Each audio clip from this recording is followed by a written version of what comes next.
Есіңізде ме? Ең алғаш сенің қолыңнан келеді деп сенім артқан.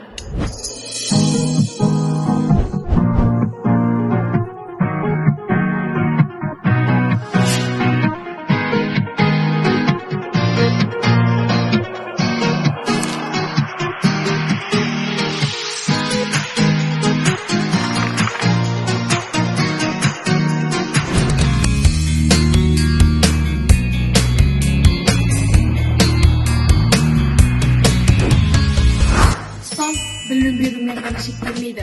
Ол адамды адам ететін ұлы тұлға. Отбасылық оқу кітапханасы жобасы аясында шабыттың сәулесі оқулығымен бірге шәкірттердің бойына сәуле шашу, сенім отын ұялату менің басты міндетім.